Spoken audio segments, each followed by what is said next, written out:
Estimados hermanos, bendiciones para todos. Esta mañana nos ha tocado el honor, el privilegio de llevar el estudio de la palabra, esta vez con el tema la realidad y el propósito del sufrimiento. Oremos. Señor, danos la gracia, las palabras que tú quieres que se digan esta mañana, bendícelas en nuestros corazones, Señor. Pon disposición en que de nuestros labios salgan las cosas que tú esperas que recibamos. En el nombre de Jesús. Amén.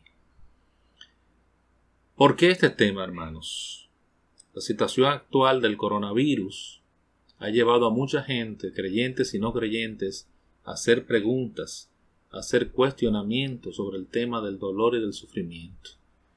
Aunque la presente serie de estudios trasciende esta problemática, es decir, no es solamente por el tema del coronavirus, sino que es un tema que es de actualidad permanente, porque genera preguntas, inquietudes que están más allá de una situación en particular. No pretendemos abarcar todo lo que implica este tema, por la amplitud y la complejidad del mismo. Además de que en esta ocasión lo estamos dirigiendo a un público variado, que incluye nuevos creyentes, visitantes, adolescentes, etc. Ya más adelante, en otro escenario, pues, ampliaremos este estudio tocando otras aristas y otros aspectos del problema, de lo que se llama el problema del mal, el problema del sufrimiento, que tiene varias vertientes internas y externas. ¿Cuál es el objetivo de esta serie de estudios? Que serán 3 partes. El objetivo de esta serie de estudios es que tengamos herramientas para poder comprender la realidad y el propósito del sufrimiento en nuestras propias vidas, en nuestras familias y en nuestros relacionados, y dar algunas respuestas en torno a este tema para todos aquellos que la puedan necesitar, y todos necesitamos reflexionar sobre este tema. Hermanos, para cualquier reflexión sobre el tema del sufrimiento en un contexto de creyentes cristianos, es necesario comenzar por lo que tiene que ver con los atributos de Dios. Si nosotros conocemos la naturaleza y el carácter de Dios, por supuesto, hasta donde las limitaciones de nuestra humanidad lo permitan, podremos entonces entender y aceptar mejor el accionar de Dios. Esto implica que algunas cosas que son difíciles de entender a la luz de nuestro limitado conocimiento tienen otra perspectiva cuando nosotros tratamos de verlas desde la posición del Ser Supremo, desde la posición de Dios y tomando en cuenta los atributos de Dios. Es muy común y creo que entendible un error que cometemos, que es de interpretar el actuar de Dios de una manera antropológica, es decir, como si Dios fuera un ser humano. Pero Dios está más allá de nuestras limitaciones y de nuestra comprensión total. Aunque esto es así, insistimos en que hay mucho que podemos comprender mejor si estamos conscientes de cuáles son los atributos de Dios. Esto es, cómo es Él en su esencia, en su naturaleza. Dice el Dr. A.W. Pink en su libro Los atributos de Dios: el fundamento de todo verdadero conocimiento de Dios debe ser una clara comprensión mental de sus perfecciones, como se revelan en las Sagradas Escrituras. No se puede confiar, ni servir, ni adorar a un Dios desconocido. Fíjense qué interesante eso. No podemos servir, adorar a un Dios que nos es desconocido. Es decir, debemos conocer quién es Dios, y conocemos quién es Dios a través de sus atributos. Pero ¿qué es un atributo, hermanos? Un atributo es lo que se dice del sujeto, nos decía nuestro pastor en un estudio. Son las características o cualidades que se dicen que adornan a una persona. Son las propiedades o las características y las cualidades de un ser. Dice el Dr. Sean Vincent en su teología sistemática que los atributos son las características de Dios, cuya suma, es decir, cuya suma de todas, constituye la definición de quién Él es. Qué interesante. Es la suma de todas aquellas características que definen a Dios, dicho en otras palabras. Ahora bien, ¿cómo conocemos los atributos de Dios? Podemos conocer los atributos de Dios gracias a la revelación que está en su palabra, a la revelación que tenemos de Él a través de las Sagradas Escrituras. No nos podemos inventar los atributos de Dios, no nos podemos poner a especular sobre los atributos de Dios. La sana doctrina nos invita a tomar de la misma palabra de Dios lo que ella dice sobre quién Él es, sobre cómo Él es. ¿Cuáles son los atributos de Dios? Nos preguntamos. Fíjense, los teólogos han elaborado más de una clasificación de los atributos de Dios. Algunas diferencian entre atributos morales y atributos exclusivos o absolutos. Solo para mencionar una de estas listas, podemos enumerar, por ejemplo, supremacía, poder, omnisciencia, presciencia, inmutabilidad, santidad, fidelidad, bondad, paciencia, amor, misericordia, justicia, soberanía, verdad, infinitud, simplicidad en el sentido de unidad, que Dios es indivisible, eternidad, entre otros. Según qué libro de teología, qué escuela de teología usted busque, pues habrá más y habrá menos, y las clasificaciones pueden variar. Los atributos exclusivos, como su nombre lo dice, son solo aquellos que Dios tiene, que son parte de su naturaleza metafísica, dicen algunos. O sea, Dios, por ejemplo, es infinito, es inmutable, es eterno. Ese tipo de atributos son solamente de Dios. Hay otros atributos que son los atributos morales, que son atributos que, si bien son de Dios, son atributos transferibles. Es decir, que Dios los puede transferir, los transfiere, se pueden reflejar en sus criaturas. En relación a este tema del sufrimiento, vamos a ver 4 atributos que son indispensables para reflexión sobre este tema. Uno de ellos es el amor y la bondad de Dios. El amor y la bondad de Dios. Otro es la soberanía de Dios. El otro es la justicia de Dios y el otro es la omnisciencia de Dios. ¿Por qué estos 4 atributos? Si ustedes lo meditan, se van a dar cuenta de que cuando reflexionamos, cuando nos preguntamos sobre este tema del sufrimiento, por qué un Dios bueno permite el sufrimiento, por qué, si Dios es bueno, permite la maldad en el mundo, permite el mal en el mundo, por qué Él no actúa de otra manera, etcétera, etcétera, nos vamos a dar cuenta que estos atributos nos pueden ayudar a entender el por qué Dios hace, permite y ha establecido las cosas como son. ¿Qué podemos decir del amor y de la bondad de Dios? El amor y la bondad de Dios es uno de los atributos morales de Dios más conocidos. El amor involucra 2 aspectos: el afecto y la corrección. Ambos aspectos tienen formas de expresión diferentes, pero procuran el bien del objeto amado. En el caso de Dios, el bien deseado para nosotros es la santidad, es lo que Dios quiere para nosotros. Se trata de la búsqueda del bien y el reflejo de sus atributos en nosotros. Es decir, el amor implica afecto, pero también implica corrección. Y eso cualquier padre lo sabe, que amar a sus hijos significa no solamente darles cariño, pasarle la mano, decirles cuánto los amamos, aumentar su autoestima, darles seguridad, sino que también implica corregirlos. Implica a veces castigarlos, implica ponerlos en orden, porque el amor quiere también y procura el bien a través de la corrección.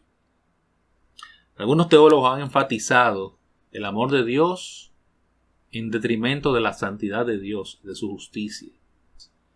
Aquellos que tienden a enfatizar el amor de Dios sin tomar en cuenta que Él también es santo y es justo, tienden hacia algo que se llama universalismo, es decir, la creencia en que todo el mundo se va a salvar y que al final Dios va a salvar a todo el mundo porque Él es tan amoroso, tan bueno, tan misericordioso, que no le queda de otra que salvar a todos. La otra posición, que se llama particularismo, es una posición teológica de algunas corrientes cristianas que entienden que Dios ama, pero ama a un grupo en particular, a un grupo. No todos van a ser salvos porque Dios solamente está interesado en salvar y amar a una parte de la humanidad. Estrechamente relacionados con el amor, con este atributo del amor, están otros que también se mencionan como atributos. Hay otros que dicen que son actividades de Dios, que es la bondad, la misericordia, la longanimidad y la gracia. La bondad tiene que ver con el cuidado benevolente. La misericordia tiene que ver con las muestras de piedad y de compasión de Dios hacia nosotros. La longanimidad tiene que ver con la autosujeción frente a la provocación, es decir, la paciencia de Dios hacia nosotros. Y la gracia tiene que ver con el favor inmerecido mostrado por Dios al ser humano, principalmente en la persona de Jesucristo. Dios es amor, hermanos. La Biblia lo dice en el capítulo 4, versículo 8, primera de Juan, como escribió aquel famoso cántico en nuestro padre, el reverendo Guillermo Asensio. Y uno de los versículos más importantes es: porque de tal manera amó Dios al mundo, que dio a su único Hijo. La soberanía de Dios. La palabra significa jefe, principal, supremo. Y nos habla primero de la posición de Dios, es decir, Dios es el ser principal en el universo. Y también nos habla del poder de Dios, que Dios es supremo en poder en el universo. Eso lo hemos tomado de la teología básica de Charles C. Riley. La soberanía implica que Dios está en completo control de todas las cosas. La soberanía, dice Norman Geisler en su teología sistemática, dice que la soberanía es el control de Dios sobre su creación. Tiene que ver con su gobierno sobre ella. La soberanía es el gobierno de Dios sobre toda la realidad. También nos dice el mismo autor que la soberanía de Dios está basada en varios de sus atributos, especialmente en la omnipotencia, la omnibenevolencia, la omnisciencia y la omnisapiencia. Continúa diciendo: dado que Dios es todopoderoso, todo bondadoso, todo conocedor y todo sabio, ambas cosas, Él sabe lo mejor que hacer, y tiene el poder de hacerlo. Aún más, dado que Dios es antes de todas las cosas, creó todas las cosas, sostiene todas las cosas, está sobre todas las cosas y es dueño de todas las cosas, Él es el legítimo gobernante de todas las cosas. Es decir, si Dios tiene todas estas cualidades y todas estas cosas, Él es el legítimo y el único que tiene el derecho a ser nuestro soberano. Que Dios es soberano significa que Él hace lo que Él quiere, cuando Él quiera, con quien Él quiera. Y esto lo podemos ver en muchos pasajes de la palabra. Él ordena todo lo que ha de suceder de acuerdo a su propósito. No es el azar, no es el destino o la suerte que lleva el timón de la historia. Es Dios. En Dios no hay eventualidades. Aún los cambios de planes están planeados. Esto lo hemos visto, lo podemos recordar del estudio bíblico de nuestro pastor sobre el tema de los atributos de Dios y su impacto en el mundo. Pero ¿qué decir, hermanos, de la justicia de Dios? La justicia de Dios, mientras que la santidad tiene que ver con la separación de Dios, la justicia tiene que ver con la rectitud y con la moralidad. Nos dice Charles Riley en su teología básica que con relación a sí mismo Dios es justo. No hay ley en su propio ser u obrar que sea violada por algo que haya en su propia naturaleza. Con relación a sus criaturas, Él también es justo. No hay acción suya que viole código alguno de moralidad o de rectitud. También nos dice Norman Geisler en su teología sistemática que la justicia de Dios se refiere a su rectitud absoluta. La rectitud es la característica intrínseca de Dios, de donde Él es el estándar final de las acciones rectas o justas, y por el cual Él debe castigar todos los actos malvados e injustos. Es decir, Dios es justo, ese es uno de sus atributos. Eso tiene que ver con su rectitud. Y Dios es el estándar de rectitud, el estándar de bondad, el estándar de lo que se debe hacer y lo que no se debe hacer. Como Dios en sus atributos es justo, eso hay que tomarlo en cuenta cuando pensamos en el tema del sufrimiento. Dios no puede dejar sin castigo, sin retribución, de alguna manera el pecado, las violaciones que nosotros hacemos a la moral y a sus mandamientos. Dios es justo, es decir, que también esto significa que se relaciona con todos de manera igual y con equidad. Dios no hace acepción de personas, no importa que uno sea rico o sea pobre, educado o ignorante, güero o moreno, de la ciudad o del pueblo. Dios no acepta sobornos ni presión de nadie. Quiere decir que Dios es recto en todo lo que hace, que siempre obra con justicia, ya que Él es santo, tiene que ser justo en todo porque no puede equivocarse. Y pueden ver en los slides que estamos presentando las citas que sostienen estas afirmaciones, como Salmo 119 y el Salmo 145. Dios siempre castiga al pecado, la maldad y la rebelión, y Dios siempre cumple con sus promesas. Ahora bien, hermanos, vamos a hablar de la omnisciencia de Dios, el otro atributo que nos falta. Dios es omnisciente. Omnisciente quiere decir que todo lo sabe, que todo lo conoce. Y nos dice el doctor A.W. Pink en su libro Los atributos de Dios, ya antes mencionado, lo siguiente: Dios es omnisciente, Él lo sabe todo, todo lo posible, todo lo real, todos los eventos y todas las criaturas del pasado, el presente y el futuro. Su conocimiento es perfecto, nunca se equivoca, nunca cambia, nunca pasa por alto nada. Tampoco hay ninguna criatura que no se manifieste a su vista, sino que, como dice en Hebreos 4:13, todas las cosas están desnudas y abiertas a los ojos de aquel con quien tenemos que dar cuenta. La omnisciencia de Dios, hermanos, significa también que su entendimiento es infinito.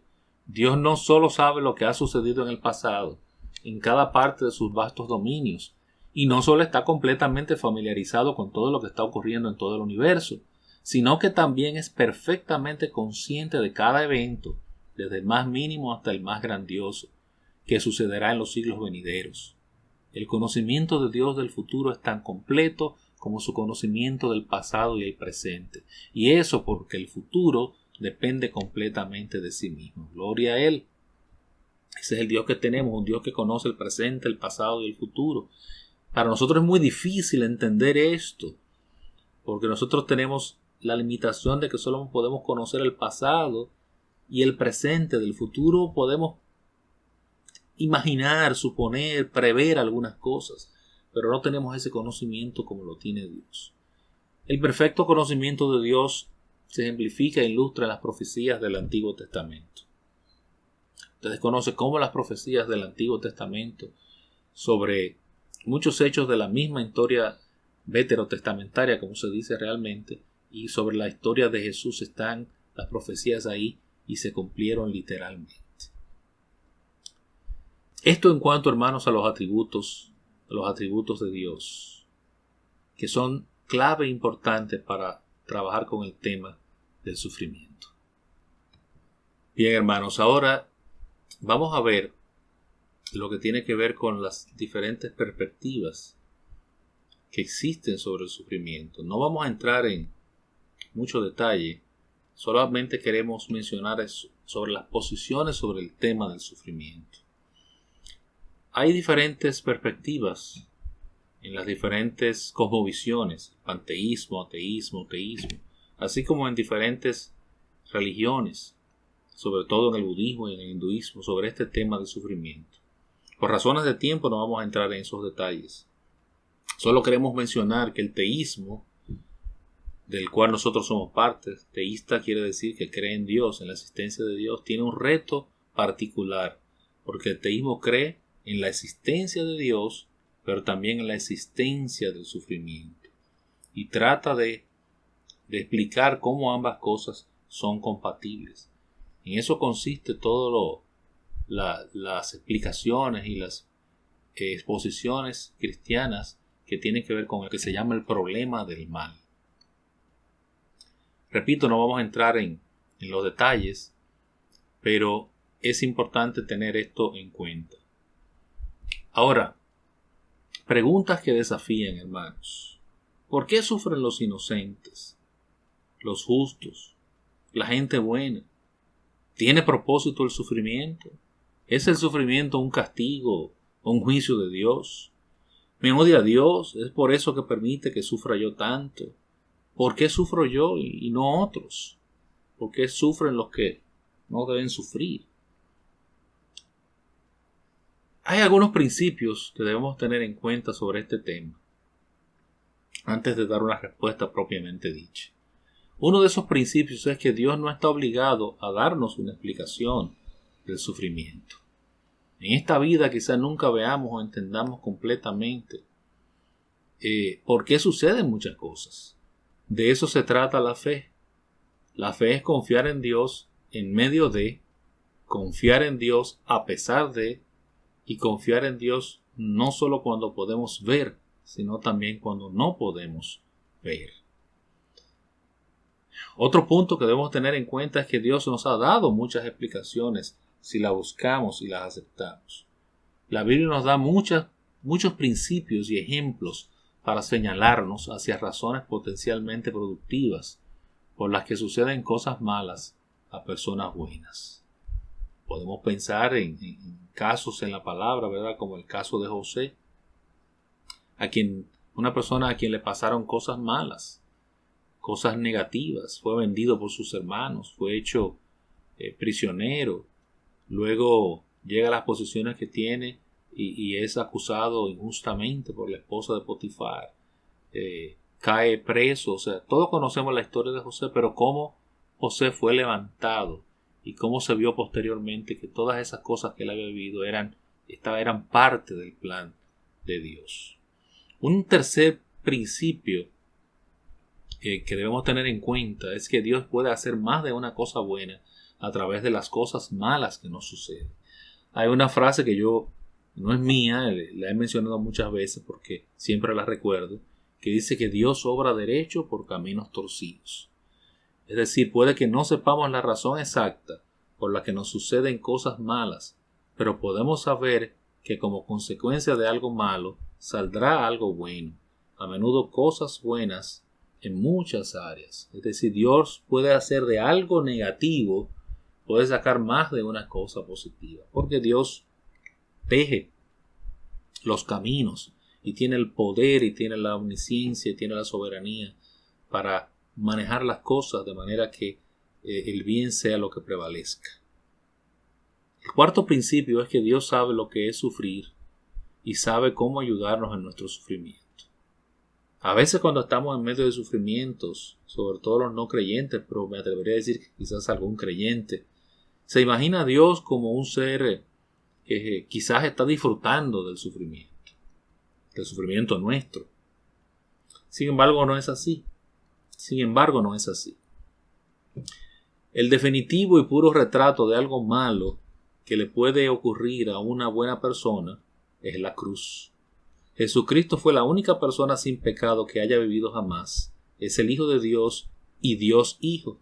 Sin embargo, experimentó lo peor. El caso extremo de algo malo que le ocurre a una persona realmente buena fue cuando la única persona verdaderamente buena, Jesús, fue crucificado por nuestros pecados. Y estos principios los hemos extraído de Dr. Early Dove en su libro 21 razones por las que suceden cosas malas a personas buenas. Hermanos, la angustia emocional, la frustración por la injusticia, el dolor físico y el dolor espiritual fueron cosas que Jesús experimentó. Ahora bien, continuando con este tema, debemos mencionar que hay suposiciones detrás de la pregunta. Detrás de la pregunta que hacemos cuando decimos que por qué suceden cosas malas a personas buenas, y lo de personas buenas alguien podría quizás cuestionarlo, hay unas suposiciones detrás de eso. Una de esas suposiciones es que el mundo está lleno de sufrimiento y de maldad. Como Dios creó ese mundo, Dios es entonces quien tiene la culpa. Y hay 5 verdades bíblicas que debemos considerar antes de culpar a Dios del mal y del sufrimiento. Una de estas verdades es que Dios creó el mundo muy bueno. Dice la palabra en Génesis 1, del 1 al 31, dice que en el principio creó Dios los cielos y la tierra, y Dios miró todo lo que había hecho y consideró que era muy bueno. Otra de esas verdades que debemos considerar es que Dios creó a las personas con la capacidad de escoger. Dice en Génesis también 1:27, y Dios creó al ser humano a su imagen. Lo creó a su imagen, a imagen de Dios, hombre y mujer los creó. Dios nos dio la capacidad de escoger, nos dio libre albedrío. Y en eso somos semejantes a Él. Y nosotros ejercimos esa capacidad. Y la tercera verdad es que la raza humana escogió desobedecer a Dios en vez de obedecerle. Ese libre albedrío dio la posibilidad de que eso sucediera. La cuarta verdad es que su elección de Adán y Eva, de nuestros padres, introdujo la maldad en el mundo. Por medio de un solo hombre el pecado entró en el mundo, y por medio del pecado entró la muerte. Fue así como la muerte pasó a toda la humanidad, porque por todos pecaron, dice Romanos 5:12. El ejercicio del libre albedrío en la dirección del mal es la razón básica de la maldad y el sufrimiento en el mundo. Cuando pensemos en culpar a Dios de la maldad en este mundo, debemos detenernos y recordar que los seres humanos introdujimos la maldad en el mundo y no Dios. Nos dice en el mismo libro el autor, el doctor Early. Y esa decisión, que es la quinta verdad, tiene consecuencias duraderas. La naturaleza comenzó a rebelarse, la tierra quedó maldita, comenzaron así los fallos genéticos, las enfermedades, el dolor y la muerte se convirtieron en parte de la experiencia humana. La buena creación se había estropeado. Las acciones tienen consecuencias y nuestra elección a través de en las manos de Adán y Eva, como la teología cristiana siempre lo ha enseñado, tuvo consecuencias, y una de esas consecuencias fue es la posibilidad del sufrimiento y del mal en el mundo. Ahora, hermanos, ¿tiene propósito el sufrimiento? ¿Es el sufrimiento un castigo, un juicio de Dios? ¿Me odia Dios? ¿Es por eso que permite que sufra tanto? ¿Por qué yo y no otros, como decíamos hace un rato? Desde el siempre el ser humano se ha hecho la pregunta del porqué del sufrimiento. Job dijo, en Job 10, del 2 al 3, hazme entender por qué contiendes conmigo. ¿Te parece bien que oprimas y que deseches la obra de tus manos? Existen respuestas no exhaustivas, pero sí suficientes para entender un poco el dolor y para que aprendamos a beneficiarnos del sufrimiento. Aunque puede que el cielo no conteste todas nuestras preguntas, sí nos da las respuestas que necesitamos para confiar y amar a aquel que nuestro dolor nos pide que nos acerquemos a él. Esto es una cita de ¿Por qué un Dios bueno permite el sufrimiento? De Martin R. DeHaan. Debemos admitir, hermanos, que a veces las respuestas parecen evasivas, parecen difíciles y parecen ocultas, fuera de nuestro alcance. Nos parece lógico que los malos sufran las consecuencias de sus actos. Nadie cuestiona que las personas malas sufran como consecuencia de sus malas acciones, pero nos perturba sobre todo que eso no siempre es así, y nos preguntamos por qué sufren los que entendemos como inocentes y como gente justa. Muchas veces lo son. Dice el autor que es peligroso y hasta necio pretender que tenemos una respuesta completa al por qué Dios permite el sufrimiento. Las razones son muchas y complejas, y es igualmente impropio exigir a Dios entender dichas razones. Podemos recordar, hermanos, el ejemplo de Job, cuando se dio cuenta de que no tenía derecho a exigirle a Dios una respuesta. En Job 42:3 dice, por tanto yo hablaba lo que no entendía, cosas demasiado maravillosas para mí que yo no comprendía. Y es interesante que el Señor no le dio una explicación a Job de por qué. Y dice William Crane en su libro Preguntas difíciles, respuestas reales, que estamos llamados a confiar en Dios y en su bondad, sin importar las circunstancias. Esto no es una fe ciega, porque hay buenas razones para creer en la existencia de Dios. Y también tenemos el testimonio de la autenticación de su Espíritu. No estamos llamados a descubrir por qué Dios nos ha permitido sufrir algún mal. Estamos llamados a confiar en Él. Pero creo, dice el autor, que he llegado a ver la sabiduría del libro de Job. Dios está diciendo a Job, no necesitas saber por qué permito el terrible sufrimiento y el mal en el mundo. Ese es mi problema. Lo que necesitas aprender es a confiar en mí, a pesar de todo. Y eso fue lo que hizo Job. Job dijo más adelante, aunque él me matare, aún esperaré en él. Y Dios lo recompensó muchas veces. Hermanos, hay 4 razones generales de por qué el sufrimiento. 4 propósitos que tiene Dios en el sufrimiento. Hay muchos más. Solo vamos a mencionar esto como un anticipo. Estos 4 propósitos son que Dios permite el sufrimiento para alertarnos. Es decir, el sufrimiento, el mal, es a veces una alerta, una voz de alarma de que algo no anda bien. Algo no anda bien en nuestras vidas. Algo no anda bien en nuestro mundo. Algo no anda bien en nuestro ambiente. Y eso se manifiesta a través del sufrimiento. También Dios permite el sufrimiento para dirigirnos, para llamar nuestra atención, para guiarnos. Dios utiliza el sufrimiento para moldearnos y Dios utiliza el sufrimiento para abrirnos. Esto solamente lo estamos mencionando como una introducción, porque ya en la tercera parte del estudio vamos a ver ya en más detalle muchas otras razones, además de estas, y a ver estas ya más desglosadas, de por qué Dios permite el sufrimiento en nuestras vidas. Que el Señor nos bendiga y espero que esta breve y condensada reflexión sea de bendición para cada uno de nosotros. Que el Señor nos bendiga en este día.